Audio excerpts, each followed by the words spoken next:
ನಮಸ್ತೆ ಸ್ನೇಹಿತರೆ, ಮತ್ತೊಂದೆಡೆಗೆ ತಮ್ಮೆಲ್ಲರಿಗೂ ಆತ್ಮೀಯವಾದ ಸ್ವಾಗತವನ್ನು ಕೋರುತ್ತಾ ಈ ಒಂದು ತರಗತಿಯಲ್ಲಿ GPSTR 2019 ಪ್ರಶ್ನೆ ಪತ್ರಿಕೆಯನ್ನು ಬಿಡಿಸ್ತಾ ಇದ್ದೀವಿ. ಈಗ ಶೈಕ್ಷಣಿಕ ಮನೋವಿಜ್ಞಾನ ಮತ್ತು ಬೋಧನಾಶಾಸ್ತ್ರದ ಬಗ್ಗೆ ಇರ್ತಕ್ಕಂಥ ಪ್ರಶ್ನೆಗಳನ್ನ ಈ ಒಂದು ತರಗತಿಯಲ್ಲಿ ಡಿಸ್ಕಸ್ ಮಾಡ್ತಾ ಹೋಗೋಣ.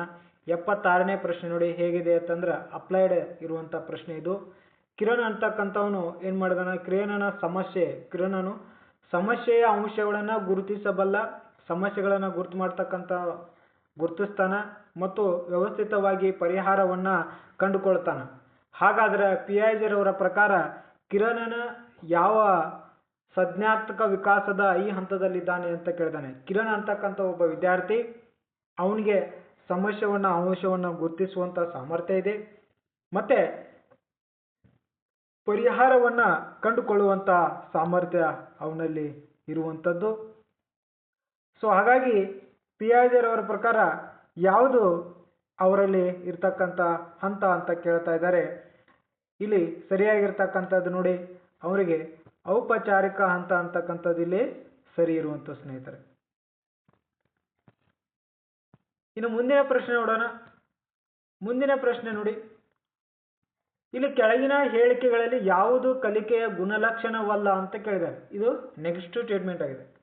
ಋಣಾತ್ಮಕ, ಇದು ಉದ್ದೇಶಪೂರ್ವಕವಾದದ್ದು, ಇದು ಕ್ರಿಯಾತ್ಮಕ ಪ್ರಕ್ರಿಯೆ, ಇದು ಅನುಭವದ ಫಲಿತ, ಇದೊಂದು ಯಾಂತ್ರಿಕ ಕ್ರಿಯೆ ಅಂತ ಕೇಳಿದ್ದಾರೆ. 77ನೇ ಪ್ರಶ್ನೆ ತಾವಿಲ್ಲಿ ಗಮನಿಸಬಹುದು. ಇದು ಉದ್ದೇಶಪೂರ್ವಕವಾದದ್ದು ಅಂತಕ್ಕಂಥದ್ದು ಕಲಿಕೆಯ ಗುಣಲಕ್ಷಣವಾಗಿದೆ.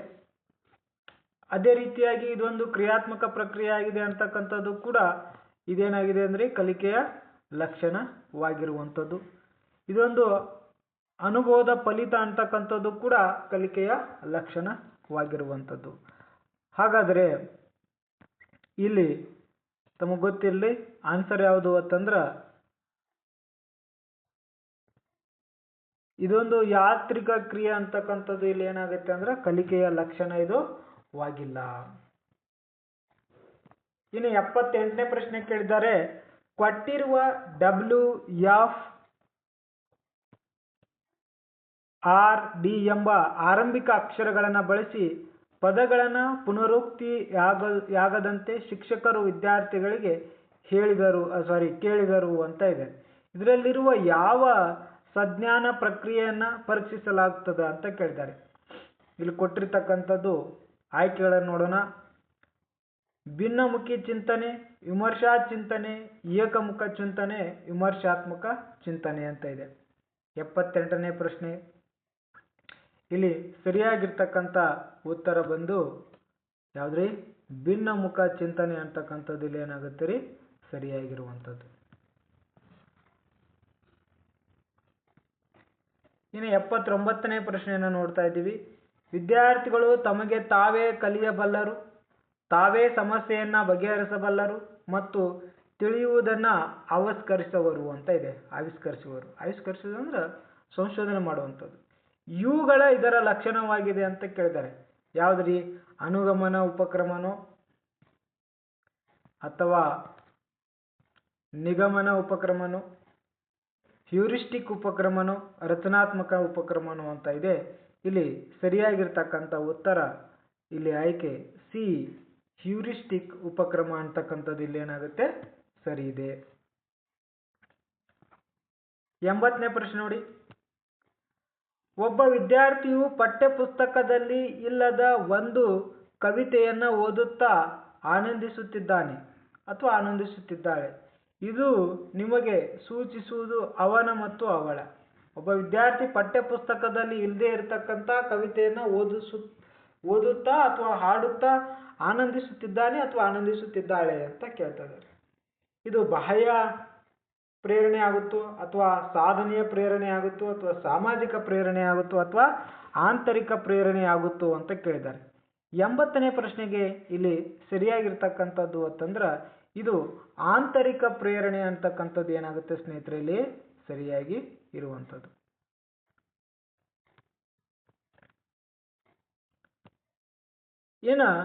ಸ್ಕಿನ್ನರ್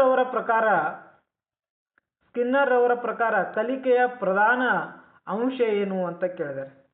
ನಿರ್ದೇಶಿಸುವುದು, ಪುಷ್ಟೀಕರಿಸುವುದು ಅಥವಾ ಅನುಬಂಧಿಸುವುದು ಅಥವಾ ಸೂಚಿಸುವುದು ಅಥವಾ ನಿರ್ದೇಶಿಸುವುದು ಅಂತ ಕೊಟ್ಟಿದ್ದಾರೆ. ಸ್ಕಿನ್ನರ್ ಅವರ ಕಲಿಕೆಯ ಪ್ರಧಾನವಾಗಿರ್ತಕ್ಕಂಥ ಅಂಶ ಯಾವುದು? ಸ್ಕಿನ್ನರ್ ಅವರದ ಕಲಿಕೆಯ ಪ್ರಧಾನವಾಗಿರ್ತಕ್ಕಂಥ ಅಂಶ ಯಾವುದು ಅಂತಂದ್ರೆ ಇಲ್ಲಿ ಸರಿಯಾಗಿರ್ತಕ್ಕಂಥ ಉತ್ತರ ಪುಷ್ಟೀಕರಿಸುವುದು ಅಂತಕ್ಕಂಥದ್ದು ಏನಾಗುತ್ತೆ ಸ್ನೇಹಿತರೆ, ಇಲ್ಲಿ ಸರಿಯಾಗಿ ಇರುವಂಥದ್ದು.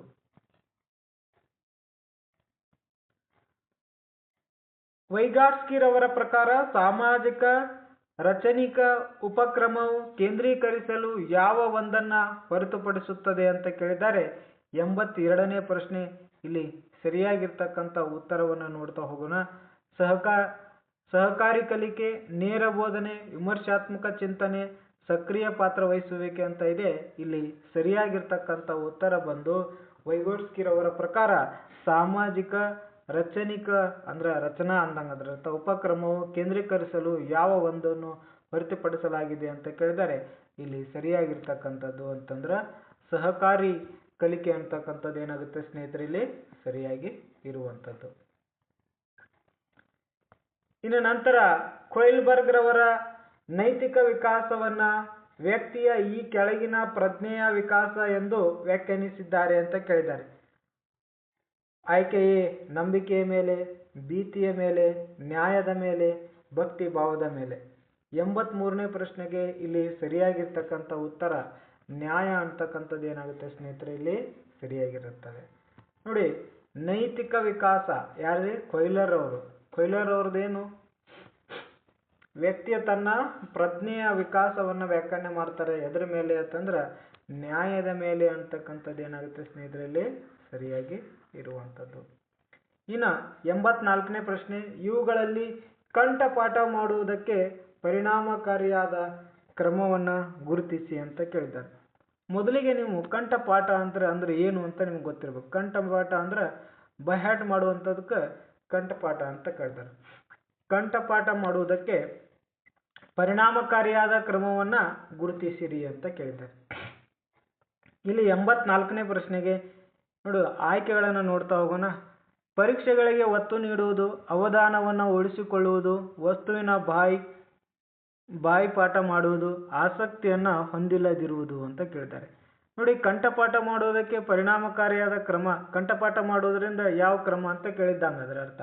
ಇಲ್ಲಿ ಕಂಠಪಾಠದ ಪರಿಣಾಮಕಾರಿಯಾಗಿರ್ತಕ್ಕಂಥ ಕ್ರಮ ಯಾವುದು ಅಂತಂದ್ರೆ ಅವಧಾನವನ್ನ ಉಳಿಸಿಕೊಳ್ಳುವುದು, ಅಂದ್ರೆ ಅವಧಾನವನ್ನ ನೆನಪಿನಲ್ಲಿ ಉಳಿಸಿಕೊಳ್ಳುವಂಥದ್ದು ಇಲ್ಲಿ ಸರಿಯಾಗಿ ಇರುವಂಥದ್ದು. ಇನ್ನು 85ನೇ ಪ್ರಶ್ನೆ ನೋಡಿ. ಒಬ್ಬ ವಿದ್ಯಾರ್ಥಿಯು ಬಿಇಡಿ ಎಂಬುದಕ್ಕೆ ಡಿಇಡಿ ಮತ್ತು ಎಸ್ಎಡಬ್ಲ್ಯೂ ಎಂಬುದಕ್ಕೆ ಡಬ್ಲ್ಯೂಎಎಸ್ ಎಂದು ಬರೆಯುತ್ತಾನೆ ಅಥವಾ ಬರೆಯುತ್ತಾಳೆ. ಇದು ಸೂಚಿಸ್ತಕ್ಕಂಥ ಅಂಶ ಏನು ಅಂತ ಕೇಳಿದ್ದಾರೆ. ಇದು ಮಾನಸಿಕ ನ್ಯೂನತೆಯು, ಕಲಿಕೆಯ ಅಸಮರ್ಥತೆನೋ, ಅಥವಾ ಗ್ರಹಿಕೆಯಲ್ಲಿನ ದೋಷನೋ, ಅಥವಾ ದೃಷ್ಟಿ ನ್ಯೂನತೆನೋ ಅಂತ ಕೇಳಿದ್ದಾರೆ. ಹಾಗಾದರೆ ಇದಕ್ಕೆ ಯಾವುದು ಸರಿಯಾಗಿರ್ತಕ್ಕಂಥ ಉತ್ತರ ಅಂತಂದ್ರೆ ಇದು ಕಲಿಕೆಯ ಅಸಮರ್ಥತೆ ಅಂತ ಹೇಳ್ಬೋದು. ಯಾಕಂತಂದ್ರೆ ಇಲ್ಲಿ ಬಿ ಬದಲಿ ಡಿ ಅಂತಾನೆ, ಡಿ ಇದ್ದಲ್ಲಿ ಬಿ ಅಂತಾನೆ, ಎಸ್ಎಡಬ್ಲ್ಯೂ ಇದ್ದಲ್ಲಿ ಡಬ್ಲ್ಯೂಎಎಸ್ ಅಂತ ಕರಿತಾನೆ. ಇದೇನಾಗುತ್ತೆ ಅಂದ್ರೆ ಕಲಿಕೆಯ ಅಸಮರ್ಥತೆ ಅಂತಕ್ಕಂಥದ್ದು ಇಲ್ಲಿ ಸರಿಯಾಗಿ ಇರುವಂಥದ್ದು. 86ನೇ ಪ್ರಶ್ನೆ. ವಿಕಾಸವು ಪೂರ್ಣದಿಂದ ಭಾಗಕ್ಕೆ ಮತ್ತು ಭಾಗದಿಂದ ಪೂರ್ಣಕ್ಕೆ ಸಾಗುವುದನ್ನು ಒಳಗೊಳ್ಳುತ್ತದೆ. ಇದನ್ನು ಈ ತತ್ವವೆಂದು ತಿಳಿಸಲಾಗುತ್ತದೆ ಅಂತ ಕೇಳಿದ್ದಾರೆ. ಬರೇ ರಿಪೀಟೆಡ್ ಕ್ವಶನ್ ನೋಡ್ರಿ, ವೆರಿ ರಿಪೀಟೆಡ್ ಕ್ವಶನ್ ಇದು. 86ನೇ ಪ್ರಶ್ನೆ. ಏಕರೂಪತೆ, ಸಮಗ್ರತೆ, ಅಂತರ್ ಸಂಬಂಧ, ಸಹ ಸಂಬಂಧ ಅಂತ ಇದೆ. ಇಲ್ಲಿ ಸರಿಯಾಗಿರುವಂಥ ಉತ್ತರ ಬಂದು ಸಮಗ್ರತೆ ಅಂತಕ್ಕಂಥದ್ದು ಏನಾಗುತ್ತೆ ಸ್ನೇಹಿತರೆ, ಇಲ್ಲಿ ಸರಿ ಇರುವಂಥದ್ದು.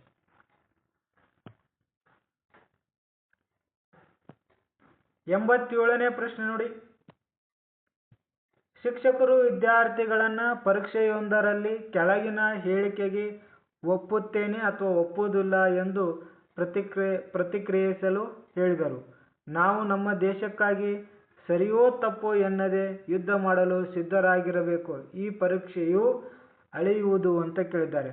ಏನು ಅಭಿಕ್ಷಮತೆನೋ, ಆಸಕ್ತಿನೋ, ಅಥವಾ ಮನೋಧೋರಣೆಯೋ, ಅಥವಾ ಬುದ್ಧಿಶಕ್ತಿ ಅಂತ ಕೇಳ್ತಾ ಇದ್ದಾರೆ. ಸೊ ಈ ಒಂದು 87ನೇ ಪ್ರಶ್ನೆಗೆ ಇಲ್ಲಿ ಸರಿಯಾಗಿರ್ತಕ್ಕಂಥದ್ದು ಆಯ್ಕೆ C is the right answer. ಏನ್ರಿ? C is the right answer. ಅವರ ಮನೋಧೋರಣೆಯನ್ನ ತೋರುತ್ತದ.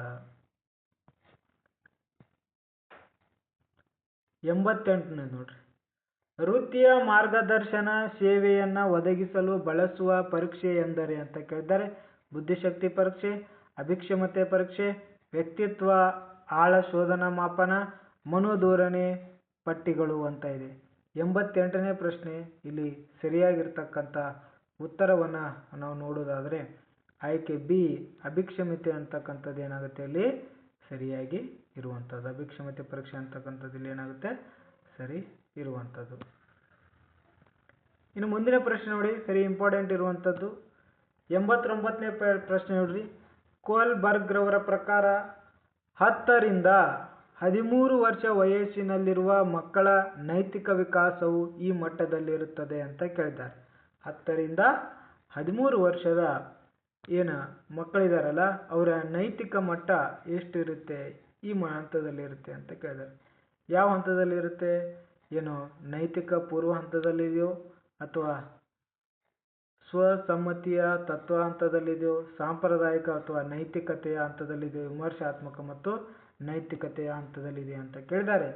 89ನೇ ಪ್ರಶ್ನೆಗೆ ಇಲ್ಲಿ ಸರಿಯಾಗಿರ್ತಕ್ಕಂಥ ಉತ್ತರವನ್ನು ನೋಡೋದಾದ್ರೆ ಇದೇನಾಗಿದೆ ರೀ, ಸಾಂಪ್ರದಾಯಿಕ ಮತ್ತು ನೈತಿಕತೆಯ ಹಂತದಲ್ಲಿ ಇರುವಂಥದ್ದು. ಹೌದ್ರಿ, ಸಾಂಪ್ರದಾಯ ಮತ್ತು ನೈತಿಕತೆಯ ಹಂತದಲ್ಲಿ ಇದು ಇರುವಂಥದ್ದು. ಇನ್ನು 90ನೇ ಪ್ರಶ್ನೆ ನೋಡೋಣ. ಈ ಕೆಳಗಿನ ತಂತ್ರವೊಂದನ್ನು ಅಳವಡಿಸಿಕೊಂಡು ಸಂವೇಗಗಳ ಶಕ್ತಿಯನ್ನ ಉತ್ತಮವಾಗಿ ರಕ್ಷಿಸಿಕೊಳ್ಳಬಹುದು ಮತ್ತು ಸಮತೋಲನವನ್ನ ಗೊಳಿಸಬಹುದು ಅಂತ ಕೇಳಿದ್ದಾರೆ. ದಮನ, ಉದಾತ್ತೀಕರಣ, ಪ್ರಕ್ಷೇಪಣ, ಪ್ರಗತಿಗಮನ ಅಂತಕ್ಕಂಥ ಕೊಟ್ಟಿದ್ದಾರೆ. ಇಲ್ಲಿ ಸರಿಯಾಗಿರ್ತಕ್ಕಂಥ ಉತ್ತರವನ್ನ ನಾವು ನೋಡೋಣ. ಇದು 90ನೇ ಪ್ರಶ್ನೆ. 90ನೇ ಪ್ರಶ್ನೆಗೆ ಇಲ್ಲಿ ಸರಿ ಇರ್ತಕ್ಕಂಥ ಉತ್ತರ ಆಯ್ಕೆ B is the right answer. ಉದಾತ್ತೀಕರಣ ಅಂತಕ್ಕಂಥದ್ದು ಏನಾಗುತ್ತೆ ಸ್ನೇಹಿತರೆ ಇಲ್ಲಿ ಸರಿಯಾಗಿ ಇರುವಂಥದ್ದು. 91. ಒಬ್ಬ ವಿದ್ಯಾರ್ಥಿಯು ಅತಿ ಆಸಕ್ತಿಕರವಾದ ಕಾಮಿಕ್ ಪುಸ್ತಕಗಳನ್ನು ಓದುವುದು ಅಥವಾ ಅವಳ ಪ್ರಿಯವಾದ ಆಟವನ್ನು ಆಡಲು ಹೋಗುವುದು ಎಂಬುದರ ನಡುವೆ ಆಯ್ಕೆ ಮಾಡಬೇಕು. ಅಂದ್ರೆ ಒಬ್ಬ ವಿದ್ಯಾರ್ಥಿ ಅವನು ಪುಸ್ತಕಗಳನ್ನು ಓದುವುದು ಅಥವಾ ಆಟ ಆಡಕ್ಕೆ ಹೋಗುವುದು, ಇದರಲ್ಲಿ ಏನ್ ಮಾಡ್ಬೇಕಾಗತ್ತೆ? ಆಯ್ಕೆ ಮಾಡಬೇಕಾಗತ್ತೆ. ಆ ವಿದ್ಯಾರ್ಥಿ ಎದುರಿಸುವಂತ ದ್ವಂದ್ವ ಯಾವುದು ಅಂತ ಕೇಳಿದ್ದಾರೆ. ಅವಗಮ, ಅಪಗಮ, ಉಪಗಮ, ಉಪಗಮ, ನಂತರ ಇನ್ನೊಂದು ಆಪ್ಷನ್ಸ್ ಇದೆ, ಉಪಗಮ, ಉಪಗಮ ಇದೆ. ಇಲ್ಲಿ ಸರಿಯಾಗಿರ್ತಕ್ಕಂಥ ಉತ್ತರವನ್ನು ನೋಡ್ಬಿಡೋಣ. ಉಪಗಮ ಉಪಗಮ ಅಂತಕ್ಕಂಥದ್ದು ಏನಾಗುತ್ತೆ ಸ್ನೇಹಿತರಲ್ಲಿ ಸರಿ ಇರುವಂಥದ್ದು. ಮೇಲಿನ ಎಲ್ಲವೂ ಅಂತ ಇನ್ನೊಂದು ಆಯ್ಕೆ ಇದೆ ನೋಡಿ. 92ನೇ ಪ್ರಶ್ನೆ. ಪರೀಕ್ಷಾ ಸಂಬಂಧಿ ಒತ್ತಡಗಳನ್ನು ನಿರ್ವಹಿಸಲು ಉತ್ತಮ ಮಾರ್ಗವೆಂದರೆ ಅಂತ ಕೇಳಿದ್ದಾರೆ. 92ನೇ ಪ್ರಶ್ನೆ. ಪರೀಕ್ಷಾ ಸಂಬಂಧಿ ಒತ್ತಡವನ್ನು ನಿರ್ವಹಿಸಲು ಉತ್ತಮ ಮಾರ್ಗವೆಂದರೆ ಅಂತ ಕೇಳಿದ್ದಾರೆ. 92ನೇ ಪ್ರಶ್ನೆ. ಇಲ್ಲಿ ಸರಿಯಾಗಿರ್ತಕ್ಕಂಥ ಉತ್ತರ ಆಯ್ಕೆ C is the right answer. ಸಾಕಷ್ಟು ಮುನ್ನವೇ ಸಿದ್ಧತೆ ಮಾಡಿಕೊಂಡು ತಾಲೀಮು ಮಾಡುವುದು ಅಂತ ಕೇಳಿದ್ದಾರೆ. ಪರೀಕ್ಷಾ ಸಂಬಂಧಿಸಿದ ಒತ್ತಡವನ್ನು ನಿರ್ವಹಣೆ ಮಾಡಲು ಉತ್ತಮ ಮಾರ್ಗ ಏನು ಅಂತಂದ್ರೆ, ಪರೀಕ್ಷೆ ಸಂದರ್ಭದಲ್ಲಿ ನಿಮಗೆ ಟೆನ್ಷನ್ ಆಗಬಾರ್ದು ಅಂತಂದ್ರೆ ತಾವೇನು ಮಾಡಬೇಕು ಅಂದ್ರೆ ಮೊದಲೇ ಏನು ಮಾಡಬೇಕು ಅಂತಂದ್ರೆ ಪರೀಕ್ಷೆಗೆ ಸಿದ್ಧತೆ ಮತ್ತು ತಾಲೀಮನ್ನ ಮಾಡ್ಕೋಬೇಕು ಅಂತಕ್ಕಂಥದ್ದು ಇಲ್ಲಿ ಏನಾಗುತ್ತೆ ಸರಿ ಇರುವಂಥದ್ದು. ಒಬ್ಬ ವ್ಯಕ್ತಿ ಪಡೆಯುವ ಸಮವಯಸ್ಕರ ಸ್ವೀಕಾರಗಳನ್ನು ಅಳೆಯಲು ಬಳಸುವ ಸಾಧನವೆಂದರೆ ಅಂತ ಕೇಳಿದ್ದಾರೆ. ಇದು ಯಾವುದು ಅಂತಂದ್ರೆ ಇಲ್ಲಿ ಯಾವುದಾಗುತ್ತೆ ಅಂತಂದ್ರೆ ಇದಕ್ಕೆ ಸರಿಯಾಗಿರ್ತಕ್ಕಂಥ ಉತ್ತರ ಸಮಾಜ ಮಿತಿ ತಂತ್ರ ಅಂತಕ್ಕಂಥದ್ದು ಏನಾಗುತ್ತೆ ಸ್ನೇಹಿತರಲ್ಲಿ ಸರಿಯಾಗಿರುವಂಥದ್ದು. ಇನ್ನು ಅದೇ ರೀತಿ ಮುಂದಿನ ಪ್ರಶ್ನೆ ನೋಡೋಣ. 94ನೇ ಪ್ರಶ್ನೆ. ಹೆಂಗಸರು ಗಂಡಸರು ಹೇಗೆ ಚಿಂತಿಸಬೇಕು, ಕಾರ್ಯ ಮಾಡಬೇಕು ಮತ್ತು ಭಾವಿಸಬೇಕು ಎಂಬುದನ್ನು ನಿಗದಿಪಡಿಸುವ ಸಾಮಾಜಿಕ ನಿರೀಕ್ಷೆಗಳನ್ನು ಹೀಗೆನ್ನುತ್ತಾರೆ ಅಂತ ಕೇಳಿದ್ದಾರೆ. 94ನೇ ಪ್ರಶ್ನೆಗೆ ಇಲ್ಲಿ ಸರಿಯಾಗಿರ್ತಕ್ಕಂಥ ಉತ್ತರ ಅಂದ್ರೆ ಲಿಂಗ ಆಧಾರಿತ ಏನಿದು ಲಿಂಗಾಧಾರಿತ ಅನನ್ಯತೆ ಅಂತಕ್ಕಂಥದ್ದು ಏನಾಗುತ್ತೆ ಇಲ್ಲಿ ಸರಿ ಇರುವಂಥದ್ದು. ಇನ್ನು 95ನೇ ಪ್ರಶ್ನೆ, ಎರಿಕ್ಸನ್ ರವರ ಪ್ರಕಾರ ತಾರುಣ್ಯ ಅವಸ್ಥೆಯಲ್ಲಿ ಇರುವವರು ಎದುರಿಸಬೇಕಾದ ಪ್ರಮುಖ ಸವಾಲುಗಳೆಂದರೆ ಅಂತ ಕೇಳಿದರೆ ಜೀವನಕ್ಕೆ ಸಿದ್ಧತೆ ಮಾಡುವುದು, ಅನನ್ಯತೆಯ ಒಂದು ಭಾವ, ಸ್ವ ಅರಿವು ಹೊಂದುವುದು, ತಾರ್ಕಿಕವಾಗಿ ಚಿಂತಿಸುವ ಸಾಮರ್ಥ್ಯ ಅಂತ ಇದೆ. 95ನೇ ಪ್ರಶ್ನೆಗೆ ಇಲ್ಲಿ ಸರಿಯಾಗಿರ್ತಕ್ಕಂಥದ್ದು ಆಯ್ಕೆ B is the right answer. ಅನನ್ಯತೆಯ ಒಂದು ಭಾವ ಅಂತಕ್ಕಂಥದ್ದು ಏನಾಗುತ್ತೆ ಸ್ನೇಹಿತರೆ ಇಲ್ಲಿ ಸರಿ ಇರುವಂಥದ್ದು. ಇನ್ನು 96ನೇ ಪ್ರಶ್ನೆ ನೋಡಿ, ವಿಕಾಸ ಹೊಂದುತ್ತಿರುವ ಮಕ್ಕಳಿಗೆ ಒಬ್ಬ ಉತ್ತಮ ಅನುಕರಣೀಯ ಮಾದರಿಯ ದೊರಕುವುದು ಅತಿ ಮುಖ್ಯ ಅಂತ ಕೇಳಿದ್ದಾರೆ. 96ನೇ ಪ್ರಶ್ನೆಗೆ ಇಲ್ಲಿ ಆಯ್ಕೆ ಸಿ ವಿವರಣಾತ್ಮಕ ಕಲಿಕೆ ಅಂತಕ್ಕಂಥದ್ದು ಏನಾಗುತ್ತೆ ಅಲ್ಲಿ ಸರಿಯಾಗಿ ಇರುವಂಥದ್ದು. ಇನ್ನು 97ನೇ ಪ್ರಶ್ನೆ ನೋಡಿ, ಇಂದ್ರಿಯಾನುಭವಗಳಿಂದ ಸ್ವೀಕರಿಸಿದ ಮಾಹಿತಿಯನ್ನ ಅರ್ಥೈಸುವ ಪ್ರಕ್ರಿಯೆಗೆ ಹೀಗೆಂದು ಹೆಸರಿಸಬಹುದು ಅಂತ ಕೇಳಿದ್ದಾರೆ. 97ನೇ ಪ್ರಶ್ನೆಗೆ ಇಲ್ಲಿ ಆಯ್ಕೆಯನ್ನು ನೋಡೋಣ.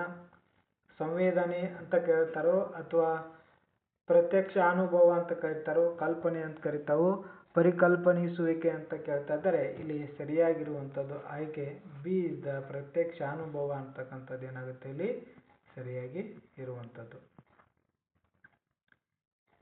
98ನೇ ಪ್ರಶ್ನೆ ನೋಡಿ, ವ್ಯಕ್ತಿಗಳ ಸಮೂಹವನ್ನು ರಚಿಸುವುದಕ್ಕೆ ಅನುಕೂಲಿಸುವ ಅತಿ ಮುಖ್ಯ ನಿಬಂಧನೆ ಎಂದರೆ ಅಂತ ಕೇಳಿದರೆ ಸಾಮೀಪ್ಯ, ಆಚಾರಗಳು, ಏಕರೂಪವಾಗಿ ಚಿಂತಿಸುವುದು, ಸಾಮಾನ್ಯ ಗುರಿಗಳು ಅಂತ ಇದೆ. 98ನೇ ಪ್ರಶ್ನೆಗೆ ಸರಿಯಾಗಿರ್ತಕ್ಕಂಥದ್ದು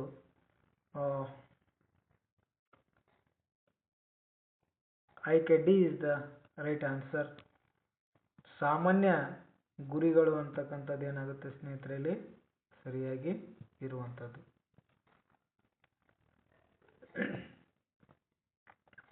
99ನೇ ಪ್ರಶ್ನೆ ನೋಡಿ, ಇಂಗ್ಲಿಷ್ ತಿಳಿಯದ ಒಬ್ಬ ವಿದ್ಯಾರ್ಥಿ ಫ್ರೆಂಚ್ ಭಾಷೆ ಕಲಿಯಲು ಕಷ್ಟಪಡುತ್ತಾನೆ. ಇದಕ್ಕೆ ಕಾರಣ ಅಂತ ಕೇಳ್ತಾರೆ. ಹಿನ್ನೆಲೆಯ ಹಿಂಜರಿಕೆ, ಧನಾತ್ಮಕ ಕಲಿಕೆ ವರ್ಗಾವಣೆ, ಮುನ್ನೆಲೆಯ ಹಿಂಜರಿಕೆ, ಋಣಾತ್ಮಕ ಕಲಿಕೆ ವರ್ಗಾವಣೆ. 99ನೇ ಪ್ರಶ್ನೆಗೆ ಇಲ್ಲಿ ಸರಿಯಾಗಿರ್ತಕ್ಕಂಥದ್ದು ಆಯ್ಕೆ D is the right answer. ಇದೇನಾಗುತ್ತೆ ರೀ ಋಣಾತ್ಮಕ ಕಲಿಕೆ ವರ್ಗಾವಣೆ ಅಂತಕ್ಕಂಥದ್ದು ಏನಾಗುತ್ತೆ ಇಲ್ಲಿ ಸರಿಯಾಗಿ ಇರುವಂಥದ್ದು. ಇನ್ನು 100ನೇ ಪ್ರಶ್ನೆ ನೋಡಿ, ಗೇಲಿ ಮಾಡುವ ವಿದ್ಯಾರ್ಥಿಯನ್ನ ನಿರ್ವಹಿಸುವುದಕ್ಕೆ ಉತ್ತಮ ಮಾರ್ಗವೆಂದರೆ ಅಂತ ಕೇಳಿದ್ದಾರೆ. ಇಲ್ಲಿ ದನಿಗೆ ಮಾಡುವ ಅಥವಾ ಗೇಲಿ ಮಾಡ್ತಕ್ಕಂಥ ವಿದ್ಯಾರ್ಥಿಯ ನಿರ್ವಹಣೆಗೆ ಉತ್ತಮ ಮಾರ್ಗ ಯಾವುದು ಅಂತಂದ್ರೆ ಮಾಡಿದ ಯಶಸ್ವಿ ಕಾರ್ಯಗಳನ್ನೇ ಎತ್ತಿ ತೋರಿಸುವುದು ಇಲ್ಲಿ ಸರಿಯಾಗಿರುವಂಥ ಉತ್ತರ.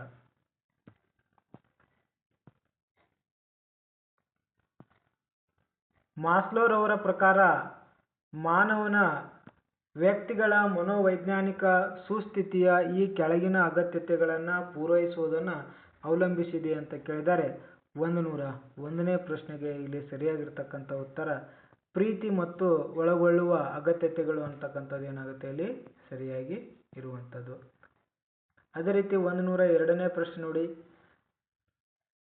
ವಲಾಸ್ ವಿವರಿಸಿರುವಂತೆ ಸೃಜನಶೀಲ ಅಭಿವ್ಯಕ್ತಿಯ 4 ಹಂತಗಳನ್ನು ಸಕ್ರಮಗೊಳಿಸಿರುವ ಆಯ್ಕೆಯನ್ನು ಗುರುತಿಸಿ ಅಂತ ಕೇಳಿದ್ದಾರೆ. 102ನೇ ಪ್ರಶ್ನೆಗೆ ಇಲ್ಲಿ ಸರಿಯಾಗಿರ್ತಕ್ಕಂಥದ್ದು ಆಯ್ಕೆ C is the right answer. ಅಂದರೆ ಮೊದಲಿಗೆ 2 ಸಿದ್ಧತೆಯನ್ನು ಮಾಡ್ಕೋಬೇಕಾಗತ್ತೆ. ನಂತರ ತಾವೇನು ಮಾಡ್ಕೋಬೇಕಾಗತ್ತೆ, ಸುಪ್ತತೆ ಅಂತಕ್ಕಂಥದ್ದನ್ನು ಮಾಡ್ಕೋಬೇಕು. ನಂತರ ಅಂತಸ್ಫುರಣೆ ಅಂತಕ್ಕಂಥದ್ದು ಬರುತ್ತೆ. ಆಮೇಲೆ ಪರಿಷ್ಕರಣ ಅಂತಕ್ಕಂಥದ್ದು ಇಲ್ಲಿ ಸರಿಯಾಗಿರುವಂಥದ್ದು. ಗಣಿತ ತರಗತಿಯಲ್ಲಿ ವಿದ್ಯಾರ್ಥಿಗಳಿಗೆ ಅಭ್ಯಾಸ ಲೆಕ್ಕಗಳನ್ನು ಮಾಡಲು ಹೇಳಿದಾಗ ಶಿಕ್ಷಕರು ಅಳವಡಿಸಿಕೊಳ್ಳುವ ವಿಧಾನ ಯಾವುದು ಅಂತ ಕೇಳಿದ್ದಾರೆ. ಇಲ್ಲಿ ಸರಿಯಾಗಿರುವಂಥದ್ದು ಆಯ್ಕೆ C is the right answer. ಯಾವುದು ಅಂತಂದ್ರೆ ಅವಲೋಕನ ವಿಧಾನ ಅಂತಕ್ಕಂಥದ್ದು ಏನಾಗುತ್ತೆ ಇಲ್ಲಿ ಸರಿಯಾಗಿ ಇರುವಂಥ ಆಯ್ಕೆ. ಮುಖ್ಯೋಪಾಧ್ಯಾಯರು ವಿದ್ಯಾರ್ಥಿಯೊಡನೆ ಅವರೆಲ್ಲರೂ ಕ್ಷೇತ್ರ ಪ್ರವಾಸಕ್ಕೆ ಹೋಗಬೇಕಾದ ಸ್ಥಳಗಳ ಬಗ್ಗೆ ಚರ್ಚಿಸಿ ನಂತರವೇ ಸಾಮೂಹಿಕ ನಿರ್ಣಯಕ್ಕೆ ಬಂದರು.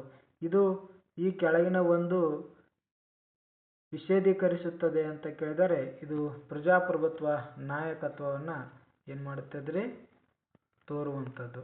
ಎಲ್ಲರನ್ನ ಅಭಿಪ್ರಾಯವನ್ನ ಕೇಳುವಂಥದ್ದು ಏನ್ರಿ ಪ್ರಜಾಸತ್ತಾತ್ಮಕ ನಾಯಕತ್ವ ಅಂತಕ್ಕಂಥದ್ದು ಇಲ್ಲಿ ಸರಿಯಾಗಿರುವಂಥದ್ದು. ಇನ್ನು ಅದೇ ರೀತಿಯಾಗಿ ಒಬ್ಬ ವಿದ್ಯಾರ್ಥಿ ಒಂದು ಸಸ್ಯೋದ್ಯಾನಕ್ಕೆ ಭೇಟಿ ಕೊಟ್ಟಾಗ ವಿವಿಧ ರೀತಿಯ ಗಿಡಗಳ ಎಲೆಗಳನ್ನು ಸಂಗ್ರಹಿಸಿ ತೊಡಗಿದನು. ಇದು ತೋರಿಸುವುದು ಅವಳ ಅಂತ ಕೇಳಿದರೆ ಇದು ನೈಸರ್ಗಿಕ ಬುದ್ಧಿಶಕ್ತಿಯನ್ನು ತೋರಿಸ್ತದೆ ಅಂತಕ್ಕಂಥದ್ದು ಇಲ್ಲಿ ಸರಿಯಾಗಿರುವಂಥದ್ದು. ಇನ್ನು 106ನೇ ಪ್ರಶ್ನೆ ನೋಡಿ. 106ನೇ ಪ್ರಶ್ನೆ ಏನಿದೆ ಅಂತಂದ್ರೆ ಒಬ್ಬ ಶಿಕ್ಷಕರು ವಿದ್ಯಾರ್ಥಿಗಳಿಗೆ ಅಸಾಮಾನ್ಯವಾದ ಕಲ್ಪನಾತ್ಮಕ ಮತ್ತು ಭಿನ್ನ ರೀತಿಯ ಉತ್ತರಗಳನ್ನು ನೀಡುವಂತೆ ಪ್ರೇರೇಪಿಸುತ್ತಿದ್ದರು. ಹೀಗೆ ಶಿಕ್ಷಕರು ಬೆಳೆಸಲು ಪ್ರಯತ್ನಿಸಿರುವ ಅಂಶ ಯಾವುದು ಅಂತಂದ್ರೆ ಅದು ಸೃಜನಾತ್ಮಕ ಚಿಂತನೆ ಅಂತಕ್ಕಂಥದ್ದು ಏನಾಗುತ್ತೆ ಇಲ್ಲಿ ಸರಿಯಾಗಿರುವಂಥದ್ದು. ಇನ್ನು 107ನೇ ಪ್ರಶ್ನೆ ನೋಡೋಣ. ಶಾಲೆಯಲ್ಲಿ ವಿದ್ಯಾರ್ಥಿಗಳು ಸಂಘರ್ಷಗಳನ್ನು ಪರಿಹರಿಸಲು ಅತಿ ಉತ್ತಮ ಆಯ್ಕೆ ಎಂದರೆ ಅಂತ ಕೇಳಿದರೆ ಇಲ್ಲಿ 107ನೇ ಪ್ರಶ್ನೆಗೆ ಇಲ್ಲಿ ಸರಿಯಾಗಿರ್ತಕ್ಕಂಥದ್ದು ಆಯ್ಕೆ A is the right answer. ಶಿಕ್ಷಕರ ಮೇಲ್ವಿಚಾರಣೆಯಲ್ಲಿ ಪರಸ್ಪರ ಮಾತುಕತೆಗೆ ಅನುವು ಮಾಡಿಕೊಡುವುದು ಅಂತಕ್ಕಂಥದ್ದು ಏನಾಗುತ್ತೆ ಇಲ್ಲಿ ಸರಿಯಾಗಿ ಇರುವಂಥದ್ದು. ಇನ್ನು 108ನೇ ಪ್ರಶ್ನೆ ಮಕ್ಕಳು ತಮ್ಮನ್ನು ತಾವು ಸಾಮಾಜಿಕ ಪ್ರಕ್ರಿಯೆಯಲ್ಲಿ ತಿಳಿದುಕೊಳ್ಳುವಲ್ಲಿ ಕಾರ್ಯದ ಪ್ರಭಾವ ಬೀರುವ ಮನೋವೈಜ್ಞಾನಿಕ ಅಂಶ ಅಂತ ಕೇಳಿದರೆ ಇದು ಯಾವುದಾಗುತ್ತೆ ಅಂದ್ರೆ ಇಲ್ಲಿ ಸ್ವಯಂ ಗೌರವ ಅಂತಕ್ಕಂಥದ್ದು ಏನಾಗುತ್ತೆ ಸ್ನೇಹಿತರೆ ಇಲ್ಲಿ ಸರಿಯಾಗಿರುವಂಥದ್ದು. ಇನ್ನು 104ನೇ ಪ್ರಶ್ನೆ ನೋಡೋಣ. ಮುಖ್ಯೋಪಾಧ್ಯಾಯರು ವಿದ್ಯಾರ್ಥಿಗಳೊಡನೆ ಅವರೆಲ್ಲರೂ ಕ್ಷೇತ್ರ ಪ್ರವಾಸಕ್ಕೆ ಹೋದಾಗ ಸ್ಥಳ ಬಗ್ಗೆ ಚರ್ಚಿಸಿ ನಂತರವೇ ಸಾಮೂಹಿಕ ನಿರ್ಣಯಕ್ಕೆ ಬಂದರು. ಇದೇನಾಗುತ್ತೆ ಅಂದ್ರೆ ಪ್ರಜಾಪ್ರಭುತ್ವದ ನಾಯಕತ್ವ ಅಂತಕ್ಕಂಥದ್ದು ಇಲ್ಲಿ ಸರಿ ಇರುವಂಥದ್ದು. ಓಕೆ, ಇದು ಆವಾಗಲೇ ನಾವು ನೋಡಿದ್ವಿ. ಮುಂದಿನ ಪ್ರಶ್ನೆ ನೋಡೋಣ. ಹದಿಹರೆಯದವರಲ್ಲಿ ಬಹಳ ಅಪರೂಪವಾಗಿ ಕಾಣಿಸಿಕೊಳ್ಳುವ ಗುಣಲಕ್ಷಣಗಳನ್ನು ಈ ಕೆಳಗಿನವುಗಳಲ್ಲಿ ಗುರುತಿಸಬಹುದು ಅಂತಂದ್ರೆ ಸಂವೇಗಗಳ ಸಮತೋಲನ ಅಂತಕ್ಕಂಥದ್ದು ಇಲ್ಲಿ ಏನಾಗುತ್ತೆ ಸರಿಯಾಗಿ ಇರುವಂಥದ್ದು. ಇನ್ನು ಅದೇ ರೀತಿಯಾಗಿ 110ನೇ ಪ್ರಶ್ನೆ ನೋಡೋಣ. ವಿದ್ಯಾರ್ಥಿಗಳ ಸ್ವಯಂ ಪ್ರೇರಣೆ ಹೊಂದುವಂತಾಗಲು ಕಡೆಯದಾಗಿ ಆಯ್ದುಕೊಳ್ಳಬಹುದಾದ ಅಂಶ ಅಂತ ಕೇಳಿದರೆ ಇದು ಏನಾಗುತ್ತೆ ಅಂದ್ರೆ ಇಲ್ಲಿ ಸರಿಯಾಗಿರ್ತಕ್ಕಂಥ ಆಯ್ಕೆ ಅಂತಂದ್ರೆ ಇತರರಿಂದ ಮೆಚ್ಚುಗೆಯನ್ನು ನಿರೀಕ್ಷಿಸುವುದು ಅಂತಕ್ಕಂಥದ್ದು ಇಲ್ಲಿ ಏನಾಗುತ್ತೆ ಸರಿಯಾಗಿರುವಂಥದ್ದು. 111ನೇ ಪ್ರಶ್ನೆ. ಶಿಕ್ಷಕರು ಪ್ರಜಾಸತ್ತಾತ್ಮಕ ರೀತಿಯಲ್ಲಿ ಶ್ರೀಮಂತ ಕಲಿಕೆಯ ಅನುಭವಗಳನ್ನು ಒದಗಿಸುವ ಮೂಲಕ ಧನಾತ್ಮಕ ವಾತಾವರಣವನ್ನು ಉಂಟು ಮಾಡಲು ಪ್ರಯತ್ನಿಸುತ್ತಾರೆ. ಹೀಗೆ ಶಿಕ್ಷಕರು ಕೆಳಗಿನ ಯಾವ ಒಂದು ರೀತಿಯ ಕಲಿಕೆಗೆ ಪ್ರಯತ್ನಿಸುತ್ತಿದ್ದಾರೆ ಅಂತ ಕೇಳಿದರೆ ಇದು ಅನುಭವಾತ್ಮಕ ಕಲಿಕೆ ಅಂತಕ್ಕಂಥದ್ದು ಇಲ್ಲಿ ಏನಾಗುತ್ತೆ ಸರಿಯಾಗಿ ಇರುವಂಥದ್ದು. ಇನ್ನು ಅದೇ ರೀತಿಯಾಗಿ 112ನೇ ಪ್ರಶ್ನೆ ನೋಡೋಣ. ಕೆಳಗಿನವುಗಳಲ್ಲಿ ಯಾವುದೋ ಒಂದು ವಿದ್ಯಾರ್ಥಿಯ ಸಂಬಂಧಿಸಿದ ಅಂಶವಾಗಿದ್ದು ಕಲಿಕೆಗೆ ಪೂರಕವಾಗಿದೆ ಅಂತ ಕೇಳಿದರೆ ಇಲ್ಲಿ ಸಾಧನ ಅಭಿಪ್ರೇರಣೆ ಅಂತಕ್ಕಂಥದ್ದು ಏನಾಗುತ್ತೆ ಸ್ನೇಹಿತರಲ್ಲಿ ಸರಿಯಾಗಿ ಇರುವಂಥದ್ದು. ಓಕೆ, 113ನೇ ಪ್ರಶ್ನೆ ನೋಡಿ. ವಿದ್ಯಾರ್ಥಿಗಳಿಗೆ ಪರಾಮರ್ಶನ ಪುಸ್ತಕಗಳನ್ನು ಬಳಸುವಂತೆ ತಂತ್ರಗಳನ್ನು ಮತ್ತು ಚಾರ್ಟ್ಗಳನ್ನು ಅರ್ಥೈಸುವುದನ್ನು ಮತ್ತು ಸಾರ ಲೇಖನಗಳನ್ನು ತಯಾರಿಸುವುದು ಇವುಗಳಿಗೆ ಹೇಳಿಕೊಡಬೇಕು. ಈ ತರಬೇತಿಯಿಂದ ವಿದ್ಯಾರ್ಥಿಗಳಿಗೆ ಹೊಂದಿರುವ ಲಾಭಗಳು ಏನು ಅಂತಂದ್ರೆ ಇದು ಧನಾತ್ಮಕ ವರ್ಗಾವಣೆ ಅಂತಕ್ಕಂಥದ್ದು ಏನಾಗುತ್ತೆ ಇಲ್ಲಿ ಸರಿಯಾಗಿ ಇರುವಂಥದ್ದು. ಇನ್ನು 114ನೇ ಪ್ರಶ್ನೆ. ಕಲಿಕೆಯಲ್ಲಿ ಯಾವುದು ಕಲಿಕಾ ಫಲಗಳೆಲ್ಲ ಅಂತ ಕೇಳಿದರೆ ಇಲ್ಲಿ ಕನಸು ಕಾಣುವುದು ಅಂತಕ್ಕಂಥದ್ದು ರಾಂಗ್ ಆಗುತ್ತೆ. ಸೊ ಇಲ್ಲಿ ಸರಿಯಾಗಿರುವಂಥದ್ದು ನೋಡಿ ಇಲ್ಲಿ ಮಾಹಿತಿ ಮತ್ತು ಬೌದ್ಧಿಕ ಕೌಶಲ್ಯ ಅಂತಕ್ಕಂಥದ್ದು ಸರಿ ಇದೆ. ಚಲನ ಕೌಶಲ್ಯ ಅಂತಕ್ಕಂಥದ್ದು ಸರಿ ಇದೆ. ಮನೋಧೋರಣೆ ಬೆಳವಣಿಗೆ ಅಂತಕ್ಕಂಥದ್ದು ಇಲ್ಲಿ ಸರಿಯಾಗಿ ಇರುವಂಥದ್ದು. ಇನ್ನು 115ನೇ ಪ್ರಶ್ನೆ. ವಿಕಾಸ ಮತ್ತು ಬೆಳವಣಿಗೆಯನ್ನು ಪ್ರಭಾವಿಸುವ ಜೈವಿಕ ಅಂಶ ಅಂತ ಕೇಳಿದರೆ ಇಲ್ಲಿ ಸರಿಯಾಗಿರ್ತಕ್ಕಂಥ ಉತ್ತರ ಬಂದು ಆಯ್ಕೆ D is the right answer. ಪರಿಪಕ್ವತೆ ಅಂತಕ್ಕಂಥದ್ದು ಇಲ್ಲಿ ಸರಿಯಾಗಿ ಇರುವಂಥ ಉತ್ತರ.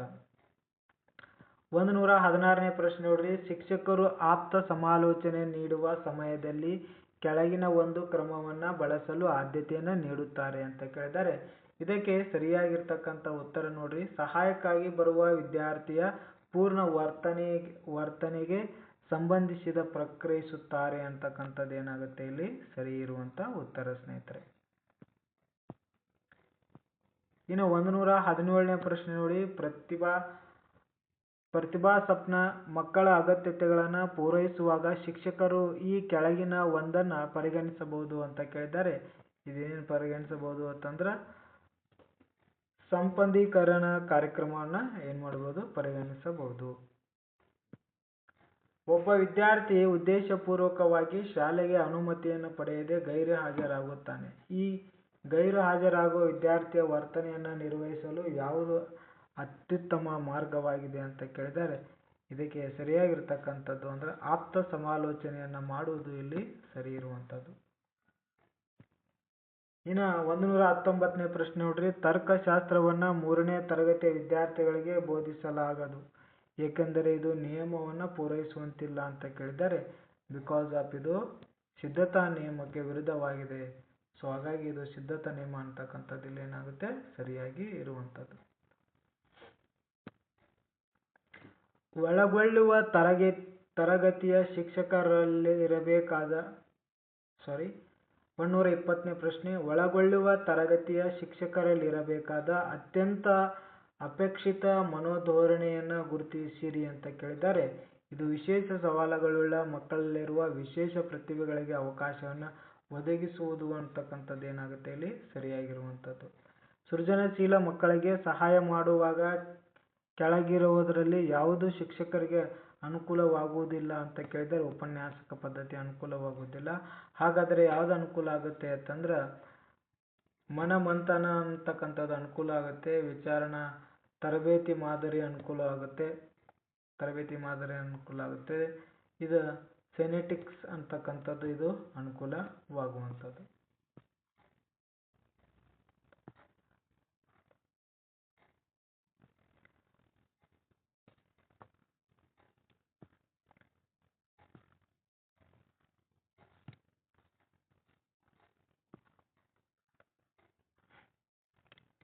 ಇನ್ನು ನೋಡಿ, ಶಿಕ್ಷಕರು ಒಬ್ಬ ವಿದ್ಯಾರ್ಥಿಗೆ ಹೀಗೆ ಹೇಳುತ್ತಾರೆ, ನೀನು ನಿಯಮಿತ ಅಭ್ಯಾಸವನ್ನು ಸಕಾಲದಲ್ಲಿ ನೀಡುತ್ತಿದ್ಯಾ ಮತ್ತು ಇದು ಚೆನ್ನಾಗಿ ತಯಾರಿಸಿದ್ಯಾ. ಇದರಿಂದ ನಾವು ತೀರ್ಮಾನಿಸಬಹುದಾದ್ದು ಏನೆಂದರೆ ಶಿಕ್ಷಕರು ಅಂತಂದ್ರೆ ಇಲ್ಲಿ ಸರಿಯಾಗಿರ್ತಕ್ಕಂಥ ಉತ್ತರ ಬಂದು ಹೊಗಳುವುದರಲ್ಲಿ ಸ್ಪಷ್ಟತೆ ಮತ್ತು ಕ್ರಮಬದ್ಧತೆಯನ್ನು ಹೊಂದಿದ್ದಾರೆ ಅಂತಕ್ಕಂಥದ್ದು ಏನಾಗುತ್ತೆ ಇಲ್ಲಿ ಸರಿಯಾಗಿ ಇರುವಂಥದ್ದು. ಓಕೆನಾ.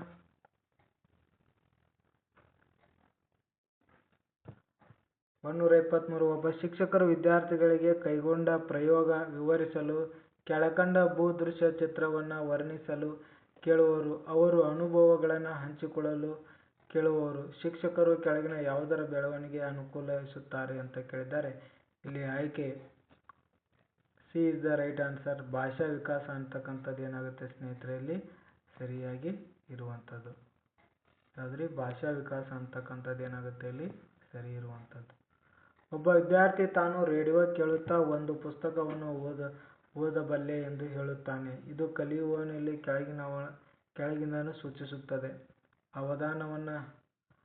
ಅವಧಾನ ಕಾಪಾಡಿಕೊಳ್ಳುವುದು ಅಂತ ಇದೆ. ಇದು ಏನಾಗುತ್ತದೆ ಅವಧಾನದ ವಿಭಜನೆ ಅಂತಕ್ಕಂಥದ್ದು ಏನಾಗುತ್ತೆ ಇಲ್ಲಿ ಸರಿಯಾಗಿರುವಂಥದ್ದು. ಕೊನೆಯ ಪ್ರಶ್ನೆ, ಒಬ್ಬ ವಿದ್ಯಾರ್ಥಿಯು ಪರಿಣಾಮಕಾರಿಯಾಗಿ ಮಾತುಗಾರ ಮತ್ತು ತನ್ನ ಸಮೂಹಗಳನ್ನು ಮುನ್ನಡೆಸಿ ಎಲ್ಲರನ್ನ ಉತ್ತೇಜಿಸಬಲ್ಲನು. ಆದ್ದರಿಂದ ಅಂತ ಕೇಳಿದ್ದಾರೆ. ಇದು ಬಹಿರ್ಮುಖ ಅಂತಕ್ಕಂಥದ್ದು ಏನಾಗುತ್ತೆ ಸ್ನೇಹಿತರೆ ಸರಿಯಾಗಿರುವಂಥದ್ದು. ಓಕೆ ಸ್ನೇಹಿತರೆ, ಇಲ್ಲಿವರೆಗೂ GPST 2019ರ 50 ಪ್ರಶ್ನೆಗಳನ್ನು ನಾವು ನೋಡಿದ್ವಿ. ಯಾರೆಲ್ಲ ವಿಡಿಯೋ ನೋಡಿದಿರಿ ನಿಮಗೆ ತುಂಬ ಧನ್ಯವಾದಗಳನ್ನು ಸಲ್ಲಿಸ್ತಾ ಈ ತರಗತಿಯನ್ನು ಇಲ್ಲಿಗೆ ಮುಗಿಸ್ತಾ ಇದ್ದೀನಿ.